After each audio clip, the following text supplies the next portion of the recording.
Good morning. Really cool to have you all here. We're going to continue on talking about the gases in Chapter 9. At the end today, I will be returning your midterms. We'll talk about that then. Let's get back into it. So what we talked about on Wednesday was the ideal gas law, PV equals nRT. And that's like the base equation of all this. And it works really well most of the time. But what happens a lot of times is people will derive a different equation, which I'm going to call the evening dirt equation. And the evening dirt equation is one really cool way to find all the mass scat in the front. We're using a derivation of this equation in our lab today. But if you go through these steps, nothing's too crazy. You end up with PM equals DRT. And most of the time, as a scientist, between the PV equals nRT and the PM equals DRT, you've got the gases covered. This is the base one. It's got the pressure, the volume, temperatures, blah, blah, blah. This one down here, though, has its uses because it relates the molar mass M to the density of the gas D. And if you're looking for the density or the molar mass, or you want to know how the density changes with the molar mass of a gas, this is a pretty cool equation. Now the one we're using in lab, GRT over PV, that works really well for the lab, and you can use that one as well. They all stem from the same place. It just depends which one you want to use. But Dimitri just had a really good example. If he fills his balloons up with carbon dioxide, they're going to sink because, like all density, more dense things go to the bottom and less dense things go to the top. So CO2 is heavier than air. It has a higher molar mass. Air is roughly 29 grams per mole. So if anything has a larger molar mass than 29, like carbon dioxide's 44 grams per mole, it's going to sink. On the other hand, if you have a helium balloon, those are the ones that go flying out and are used at birthday parties. Woohoo! So, that being said, let's think about here which of these gases would have the greatest density at room temperature, 25 degrees Celsius, and 1 atmosphere of pressure. Okay, well, for whatever reason, now this is giving me it. All right, well, let's control it. Sorry, prop that back on. That's just technology. In this equation, what I would use is PM equals DRT. And that's because this is a question on density. And density, the D of the PM equals DRT, the density is going to relate to a lot of things. Pressure and temperature are going to be the same, but molar mass here is going to be different. So of all of these gases up here that are listed, which one has the greatest density? Xenon. Xenon, right on. Remember that the red numbers up here on the periodic table, these are the molar masses of the elements. And xenon, number 54, is roughly 131. And even carbon dioxide, which is about 44 grams per mole, isn't as big as xenon. So a xenon balloon will definitely have the greatest density. It will sink to the ground. It's a heavy balloon. It would feel weird. So you don't have to necessarily do equations with things like this. You can just kind of look at the molar masses, and the biggest molar mass would have the greatest density.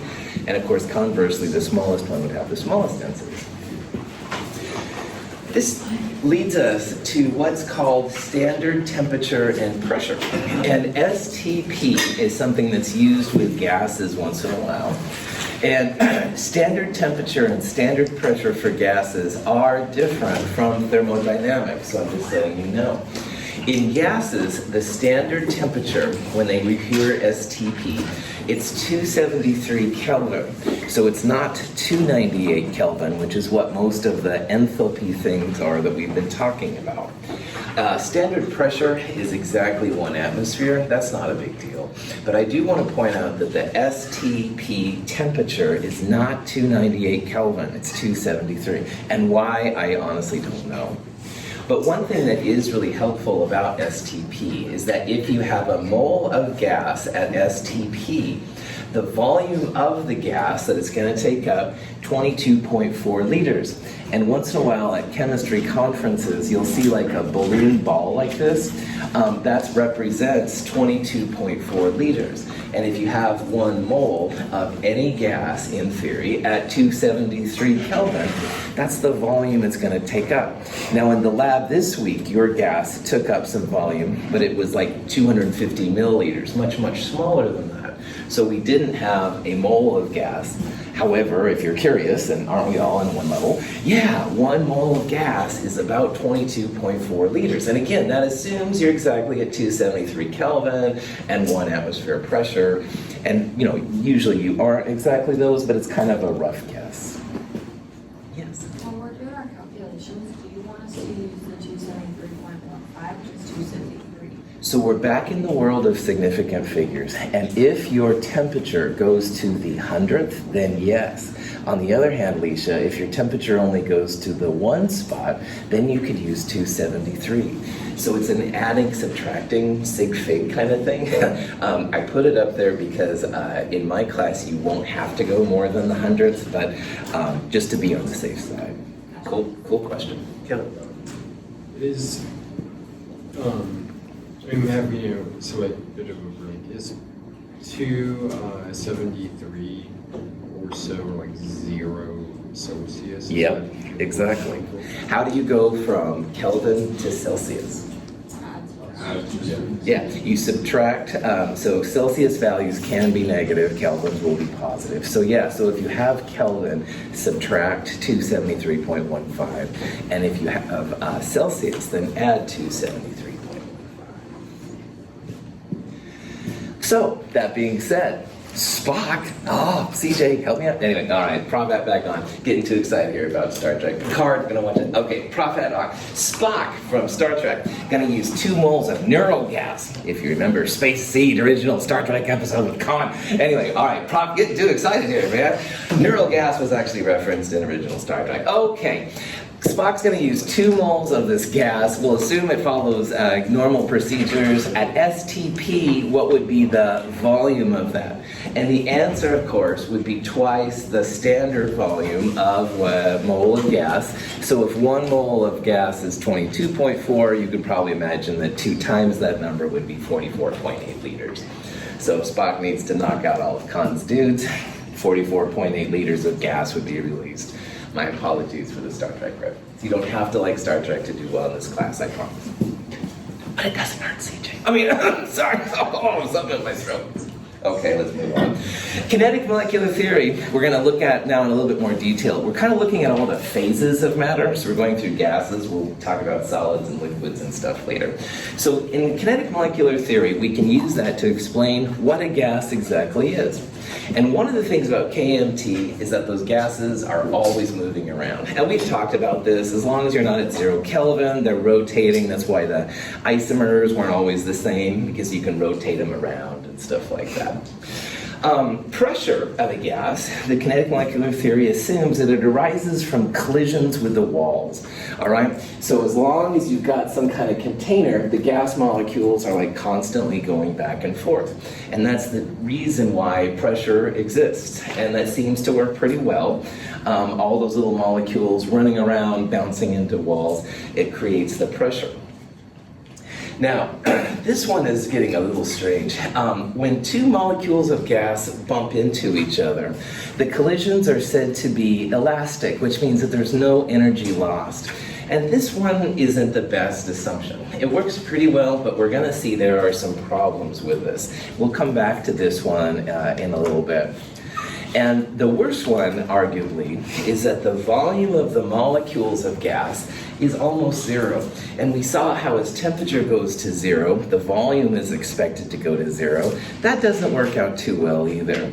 So in these 4 assumptions right here, I feel the first 2 are pretty good, but the second 2, there's some problems, and we'll talk about these more, how they don't work out really well. These are some of the principal assumptions of this idea, and they're used to explain why gases are gases. Now, excuse me. The energy of a gas can be described with a couple different equations, and we're dipping here a little bit into physics to make sense of what we're going to see.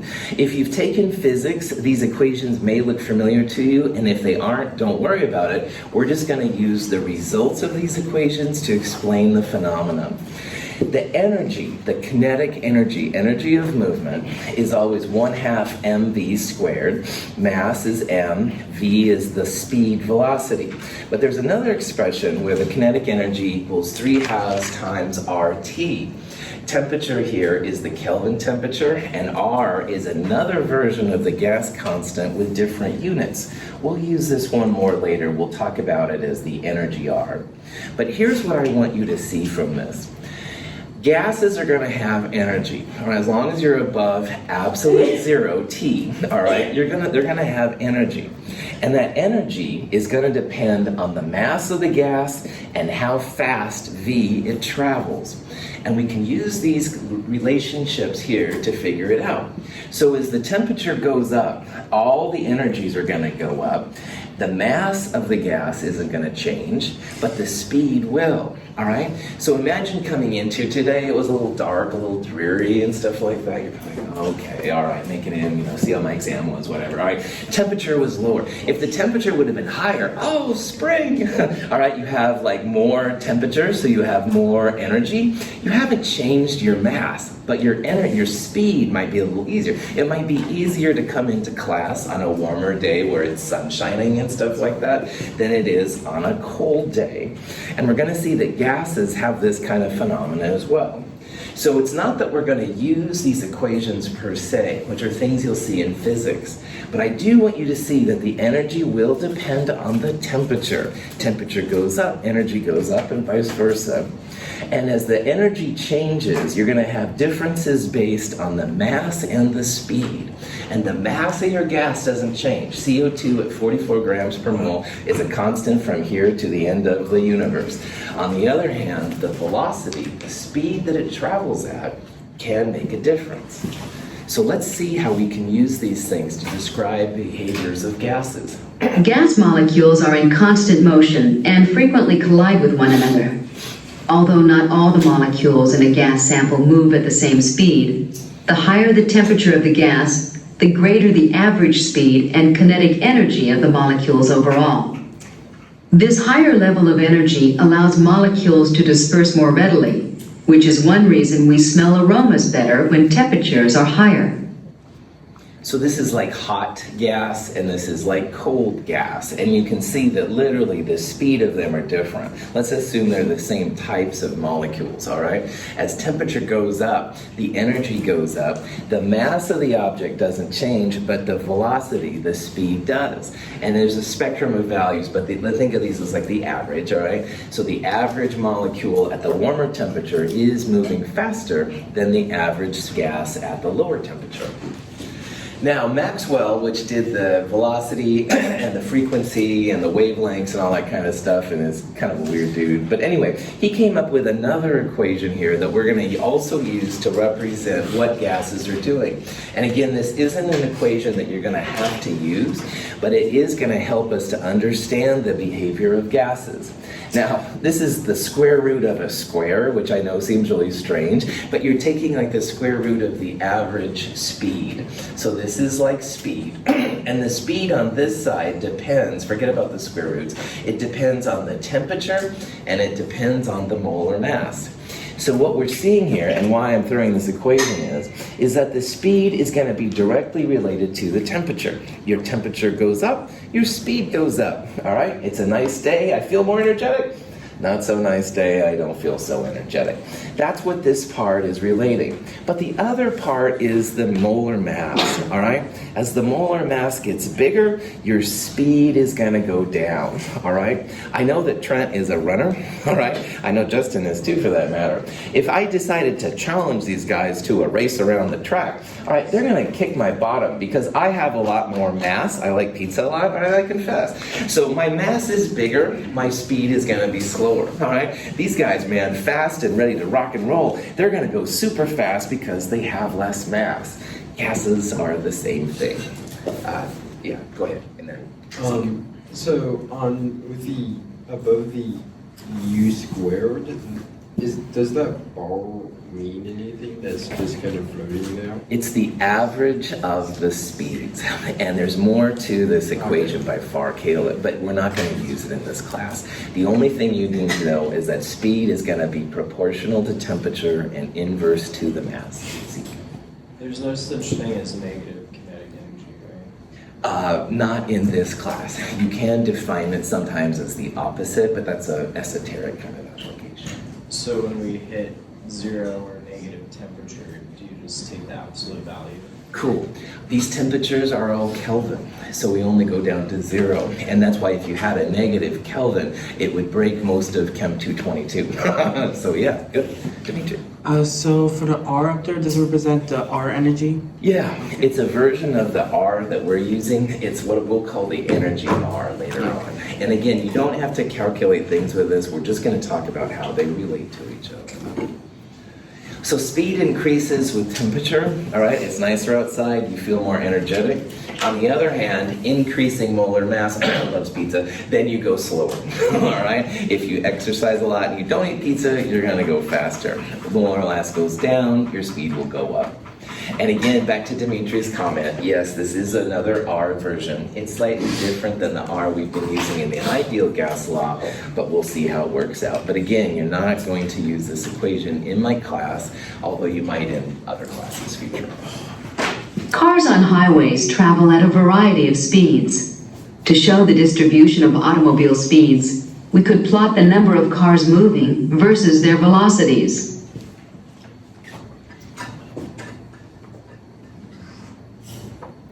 Molecules in the gas phase show the same variability of speed. Plots of molecular speed distributions are called Boltzmann plots.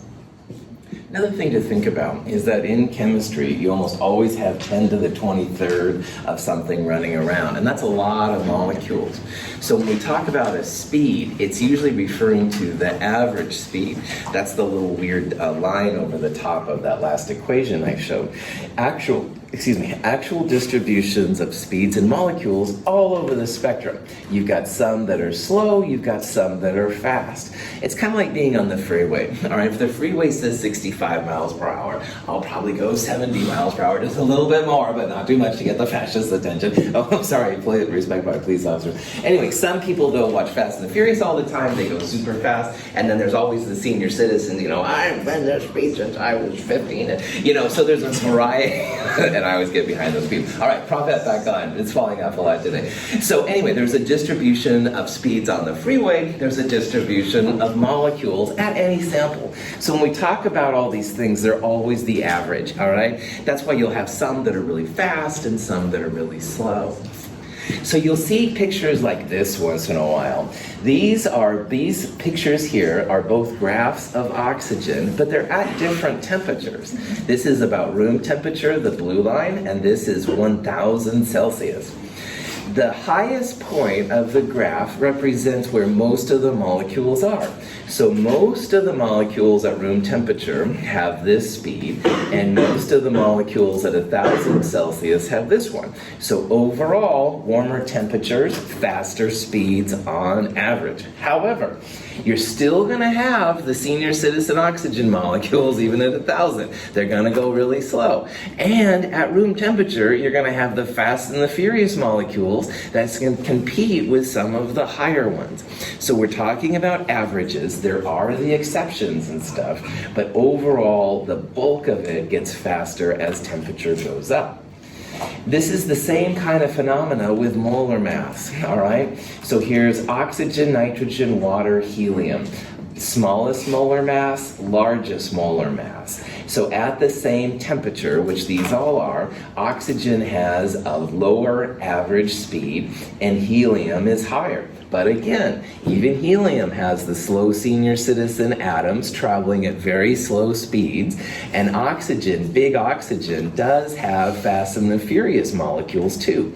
But the averages you can see, as molar mass gets smaller this way, the speed going to the right gets faster. Yeah. Does the bond order have an effect on how fast the molecules move? Not for gases. In gases, it's just about the molar mass. Yeah, that's it. So yeah. In other types of things, we'll see there are variations, but gases are easy to talk about. Good question. So here's another problem. We looked at this reaction on Wednesday. Same kind of thing. This is diborane reactant. And you can see that in this case we have one solid, and this discussion we're having is only for gases. But I'd like you to put them in order of increasing velocity. So slowest to fastest is what it means. And what you want to do on this one is you want to start with the smallest molar mass and go to the largest, or sorry, reverse that. The largest molar mass would be the slowest, and the lightest molar mass would be the fastest. So as an example of that, oxygen is about 32 grams per mole, and water is about 18 grams per mole. So water is lighter. Water should go faster than oxygen. And what you can do then is figure out this diborane. Boron is almost 11. So 11 times 2, 22 plus 6, 28 or so. So we'd expect then that this molar mass would be between oxygen and water. Oxygen, again, about 32 grams per mole. This diborane, roughly 28 grams per mole, and water, 18. So if we want them in increasing velocity, you want pizza me first, heaviest, then you want the lighter ones after that. And diborane would be a little slower on average than water because of their molar mass. So this leads to what's called diffusion and effusion. And these processes are similar, but I want to talk about the differences. All gases mix, and we're going to talk about that more in Chem 223. But if you have a gas and you have even the smallest hole separating them, they'll start to mix together. So diffusion is literally the mixing of gases together. And it happens all the time. And we'll talk about why it happens more in Chem 223. Effusion is when you have a vacuum on one side. A vacuum is a place with literally no gas molecules. And again, assuming you have even the smallest hole, some of the outside gas is going to start getting into your vacuum. So effusion is just a gas going to a vacuum. And diffusion is when two gases start mixing together. And they have consequences for what we're talking about. Both diffusion and effusion can be described in a similar way. It's going to depend on the temperature. As the molar mass gets bigger, they're going to diffuse or effuse slower. All right, so all the things we've talked about are cool. So if you were comparing helium and oxygen, and you wanted to see which one effused faster, which means get through that hole into the vacuum, smaller helium should go faster than bigger O2. So you can see how when it comes to the gases, knowing the molar mass is going to be important. It's helpful for the density, it's helpful for diffusion and effusion, stuff like that. This is a bromine vapor with a vacuum around. And again, vacuums are really hard to create perpetually. So it does begin to effuse, and you can see then the bromine vapor is now in the bigger flask. There's a guy named Graham who did effusion and diffusion things. He came up with this equation, but guess what? You don't have to worry about this either if you listen to what I say, because as always, speed and molar mass are opposite. That's kind of the punchline of all these things today. Speed will go up as molar mass goes down, and vice versa. His equation basically says that the speed, which we're going to call rate eventually, rate or speed of A is proportional to the inverse of A. So that means that as A gets bigger, the speed will get smaller. And you can see that B is opposite as well. So Graham just came up with cool looking definitions, but it's the same thing, man. Molar mass goes up, the speed's going to go down. It's the speed of the molecules, it's the speed of diffusion if they're mixing, it's the speed of effusion if there's a vacuum on the other side. It's all about that molar mass. This is kind of cool. This is a reaction where we have HCl on one side and ammonia on the other side. Now, both of these have an appreciable gas phase. When they come together, you're going to make ammonium chloride. And ammonium chloride is a white solid. So when they come together, you're going to see a white thing happen. So they're putting some HCl on this side and some ammonia on the other side. And the question is, in this YouTube, and this isn't the cool video platform, this is a traditional YouTube, by the way, prop that back on. Again, YouTubes like this one can be used, and the gases are going to start diffusing, they're going to start going up. So knowing that you have HCl and NH3, which of these gases should be faster? HCl. Ooh, hearing them both. How, first of all, let's back it up. How do we find out which one is faster? Biggest molar mass or smallest? Smallest, all right. Molar mass of chlorine, 35 roughly grams per mole. And nitrogen 14, hydrogen 1, this would be 17 grams per mole. Ammonia should be faster, all right? So smallest molar mass will be faster. So this is a cool conversation. So if this is like a race track, the ammonia is gonna be faster than the HCl, all right? It has less mass, it's gonna go slow, or gonna go faster. HCl, pizza me, slower, all right? And what's gonna happen is if this is true, we're gonna see the white ammonium chloride appear mostly on the right side because HCl is having problems getting up to the top of the U-tube. Light ammonia is going a lot faster. So because HCl, heavier molar mass than NH3, we should see the white solid on this side. On the right is HCl gas, and on the left is NH3 gas. Where the two meet, a reaction occurs producing ammonium chloride gas. The reaction occurs primarily on the right because NH3 is lighter and diffuses faster. So again, this molar mass dependence on speed is pretty important when it comes to gases. Diffusion, effusion, density, all these things. Molar mass goes up. Dimitri. I actually saw an experience where they have this long tube. They have two gases on both sides. And where the point where they make the substance, that's, you can calculate the rate of which the gases are going. You bet. That Graham's law is used a lot of times for that kind of stuff. And there's other ways too, Dimitri. But yeah, there's some cool stuff you can do with this. So. All right, ideal gas law is awesome, but it's not perfect. So we need to talk about when you have deviations from ideal gas law. Now, most of the time, all right, ideal gas law is really, really cool, but there are times when it's not. And when you have problems with PV equals nRT, it's because the actual molecules have volume, all right, they don't go to zero. But the biggest one, which is going to be the focus of our next section, is that there are intermolecular forces in gas, all right? They're very weak compared to the other things we're going to see, but these intermolecular forces are pretty important. If you didn't have intermolecular forces, all gases would be unable to form liquids. So this is going to be something we'll talk about a lot in the next section, like what an ideal gas law is. Now, if you have a high pressure or a low temperature condition, you should probably expect that your ideal gas law isn't going to work as well as you might think. So if you have something with many, many atmospheres, or you have temperatures which are approaching 0 Kelvin, not 0 Kelvin, but closer to it, those are the times when your ideal gas law may not behave. If you have 1 mole of gas, PV over RT should always give you 1. That would be this line right here. But you can see here how sometimes with temperature, you begin to see differences, especially at the higher pressure, all right?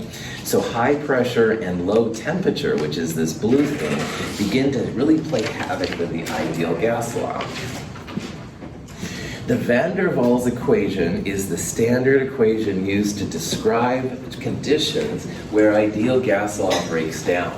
And there's actually a couple different variations of this. I'm putting it up here just to show it to you. This is not an equation either that I would expect you to like use or something like that. This guy van der Waals was famous and stuff. But anyway, you can see how this equation looks kind of like PV equals nRT, all right? And what van der Waals did is he added on a section to pressure, which is basically accounting for the intermolecular forces, which we'll talk about in the next section. And also he subtracted a little bit from the volume, trying to make up for the fact that there's real volume considerations. So if you ever have to use van der Waals, it's no problem. It's kind of like PV equals nRT. There's a little a and a little b number, which you can find out from a table, all right? Things you can actually calculate a and b, but most of the time people just use tables. This is just an example I found online. Here's a set of conditions for chlorine, all right? And if you use the ideal gas law, it would be 49.3, but in reality, this is more like 29.5 atmospheres. This is a high pressure situation, and high pressures, the ideal gas law doesn't work as well. This is apparently more like what the actual pressure was observed. So if you see something that's high pressures, low temperatures, that's a place where ideal gas law breaks down. My PM equals DRT and PV equals nRT equations, not quite as reliable here, but actually having to use the van der Waals equation, we're not going to do that. Questions? Good. So, what the heck is these intermolecular forces? Well, good, I'm glad you asked that, whoever asked that. Let's start the next chapter here real fast and see what the heck an intermolecular force is. So intermolecular forces are a very important player when it comes to liquids going to gases and solids turning to liquids and all the different variations from there. These organic molecules up here are traditional Lewis structures like we've seen. And these are like single bonds. This is a pi and a sigma bond for a double bond, et cetera, et cetera. But notice here how there's these dotted lines at these two places. Those dotted lines are one way that chemists use to describe intermolecular forces.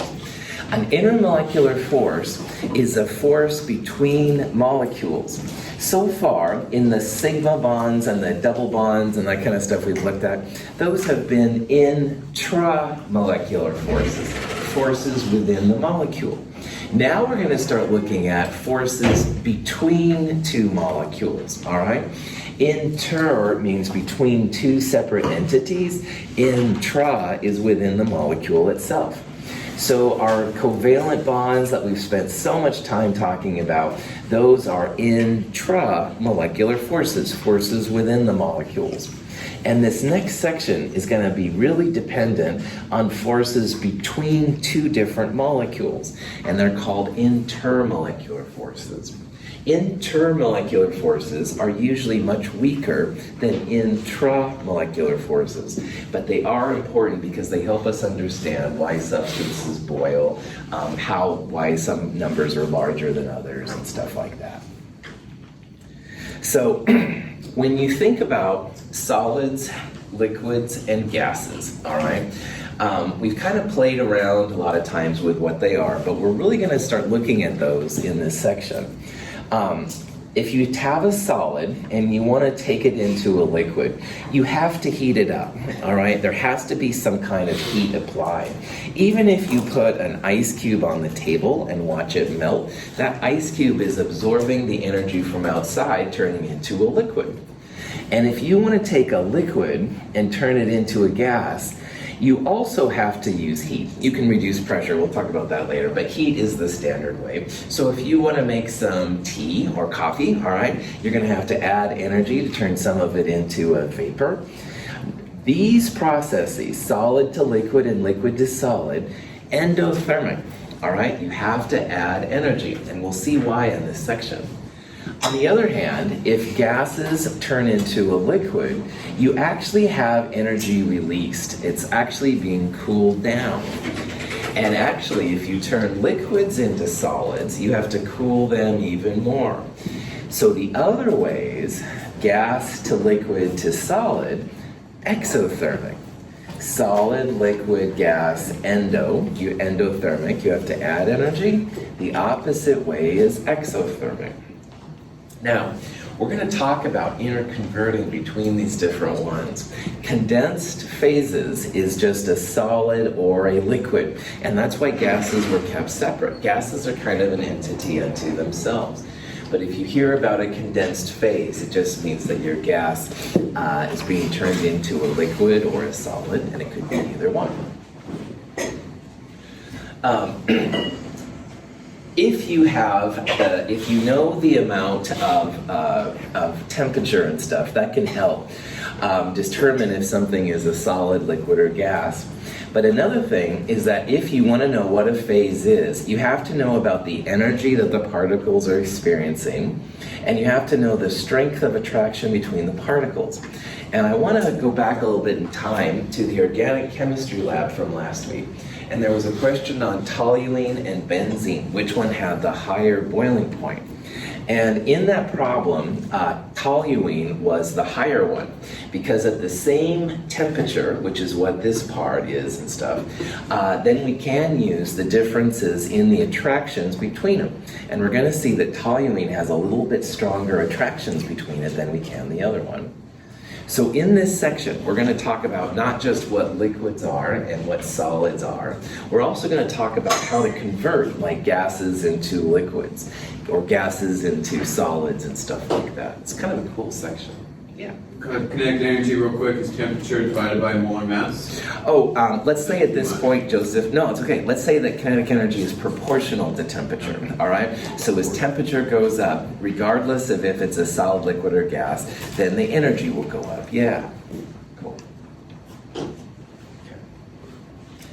An intermolecular force is what we're going to use to describe why some substances can be turned into liquids easy and some can't. And again, an intermolecular force is a force between molecules. So in the hydrogen monochloride bond, the HCl bond, you've got a single covalent bond, single bond, stuff like that. Chlorine has lone pairs, we really don't care about that either. And this is a very strong bond. But the forces we're talking about now aren't the covalent bonds. Those are the forces between the molecules themselves. And a lot of times they're just listed as ... like that. They're not as strong as the intramolecular attractions. Those are the covalent bonds and the ionic bonds, or even metallic bonds if you want. These guys are a whole different breed. They're generally weaker. They're truly not chemical bonds, all right? You can break intermolecular bonds pretty readily. It would be more difficult to break the covalent or the ionic bonds. And we're going to use these intermolecular forces here to describe why some substances boil easier and boil harder.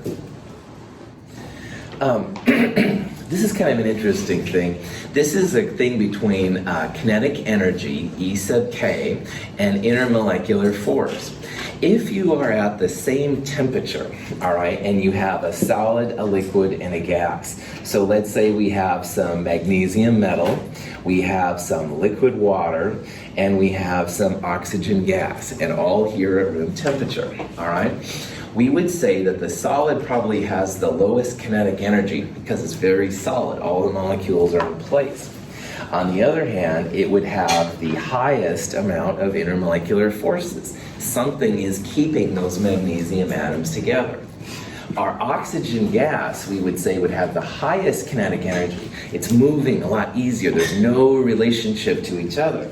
On the other hand, it would have the lowest intermolecular force. If I'm dancing up here, which is embarrassing, but let's say I was, there's nobody dancing with me. It's pretty chill. I can dance anywhere I want to. If I bring Dimitri up here, and I'm not going to do it because this is way too embarrassing even for me, but anyway, if I start dancing with Dimitri, then, you know, you gotta if you have a partner, you gotta dance with your partner. You can't like go everywhere. You can't go crazy. You have to be more connected.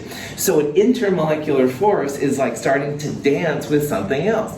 And, you know, some dances, slow dances, you're really close, and other dances kind of more laid back and casual. All right, those are the intermolecular forces. Gases dance by themselves. All right, no interactions whatsoever. Liquids, they dance a little bit together. And this would be like slow dancing. They're as close as possible, all right? So if you think about it, if a person dances by themselves, man, they can go crazy. Just go move, Wow, this is really a very strange lecture. I'm really sorry, but anyway, there you can dance any way you want if you're dancing by yourself. But if you're dancing with a partner, got to be very controlled, especially if it's a slow dance, all right?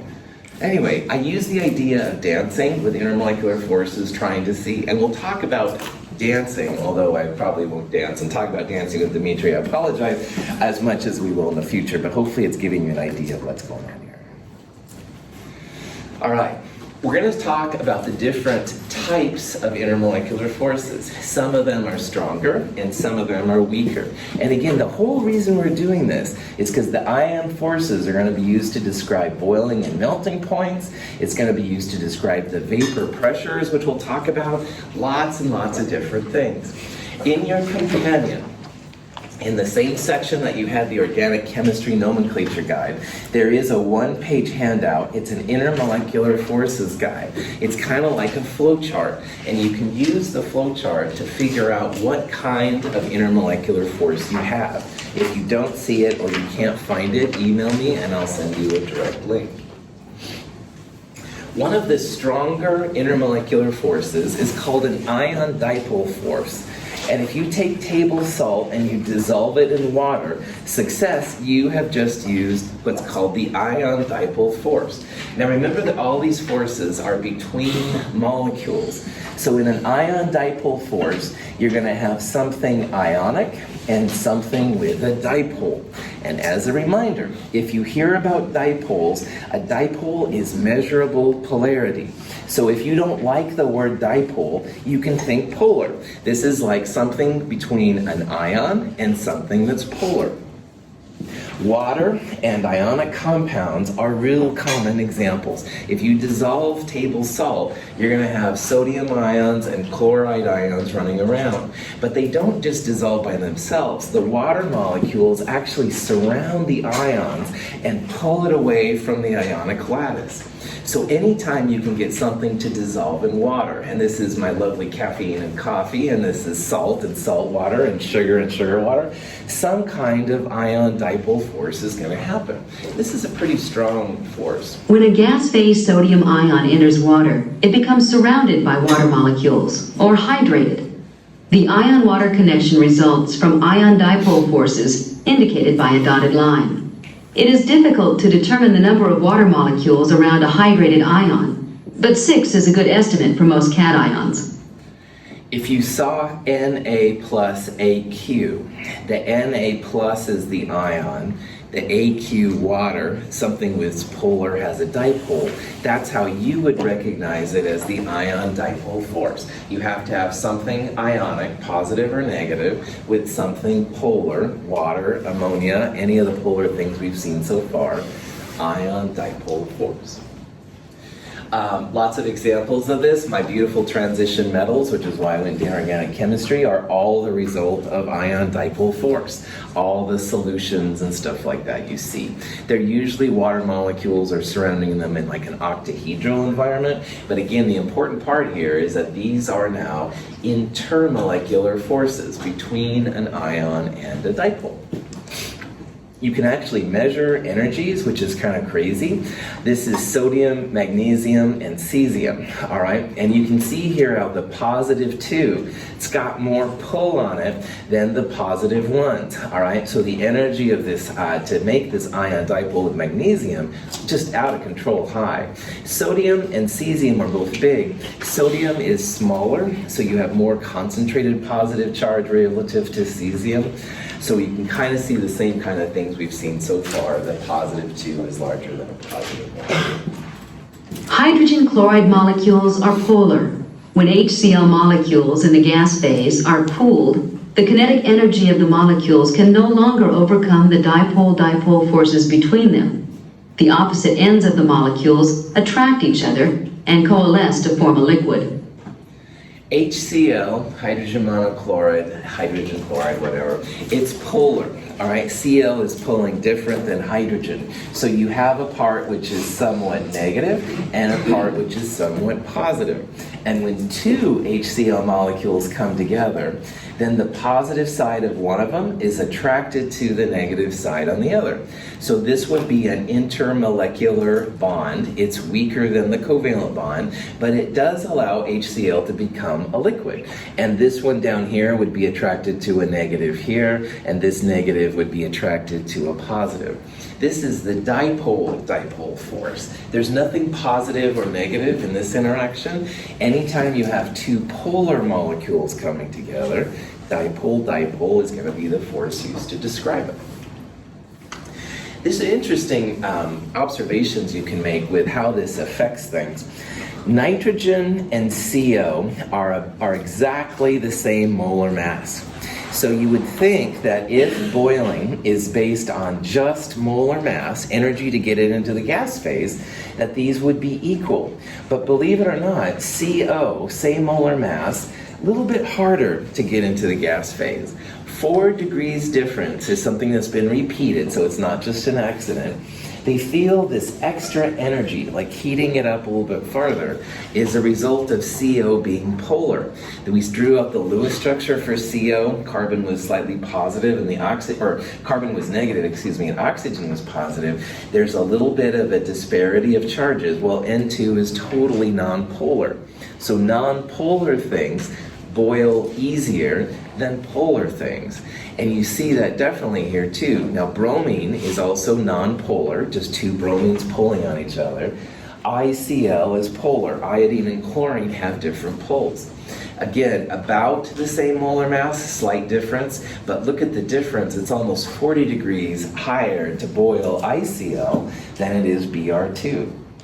So from this slide, what I want you to see is that to get things to boil, you have to think about the mass, all right? Heavier things are harder to put into the air than lighter things, but there's also a huge difference when it comes to polarity. Polarity things tend to stick together. So in that toluene benzene thing we looked in the organic lab, benzene, totally nonpolar, very symmetric, all right? Toluene with that methyl benzene, that methyl group provides a little bit of polarity. So toluene is not only heavier, it's also polar. That's why I would argue that toluene has a higher boiling point than benzene. Question?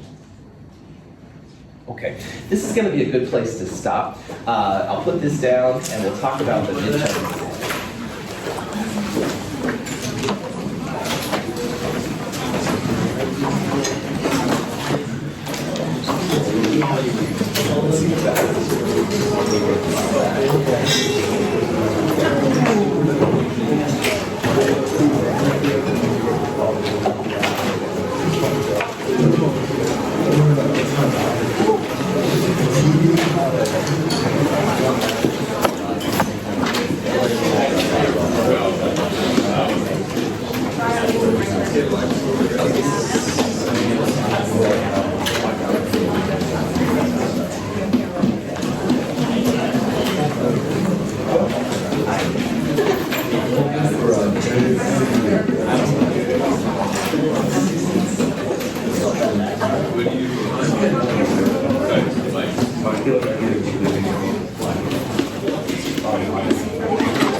This exam was worth 130 points.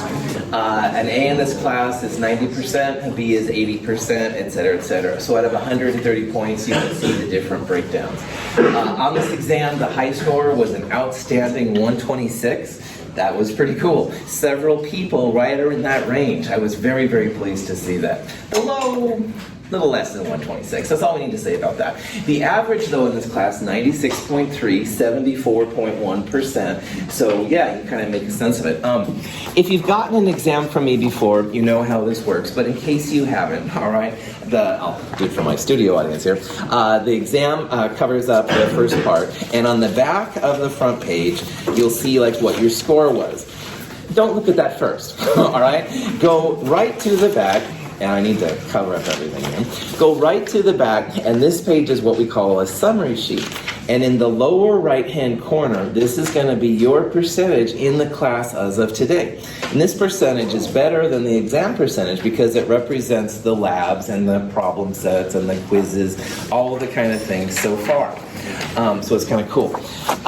If you got 126 or if you got less than 126, I highly recommend that you go over your exam and kind of see like the ones you missed. And I know that after taking an exam, going back over it is probably about as much fun as watching paint dry.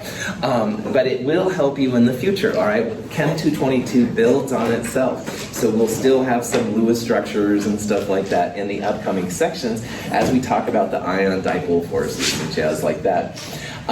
In about 2 hours, I'm going to send out an email with what I call an exam analysis form. And if your score was on the lower side, you may qualify for this. And the exam analysis form is worth some extra credit. It makes you go back over your exam, try and see like why you missed some of those problems. If your score was higher, though, you may not qualify. I'm going to defer you to the email when I send it for all the specifics, but I will send it within 2 hours or so you can check that out. The answers to the exam are also on the website. And instead of you all coming down and saying, oh, what happened? Why did I get number 3 wrong? And stuff like that, there's only one of me, and my energy's all over the place this morning. So what I would ask you to do first is please go to the website and look at the answer key, all right? And see if those answers make sense. And if they do, cool. But if they don't, then man, email me, come see me on Monday and stuff, and we will get this right. It's just that at first things get a little crazy. Any questions? This kind of stuff. I just want to say that I'll be working on this in the study hall after this class, working over the problems we missed, so the more the merrier, working through them just to make sure everything's perfect. Joseph, respect. Where will you be? Study hall. Learning Success. Okay, right on. Joseph, you're the man. Questions on that? That's pretty cool. All right, these are listed alphabetically by their lab section, all right, so you can check that out. Tuesday mornings, I will put right here. Tuesday afternoon, I will put over here on this table. If anyone is here from Wednesday's lab, they'll be right up here in the center. And Thursday's lab, I will put right here by Deviations. Have a wonderful weekend.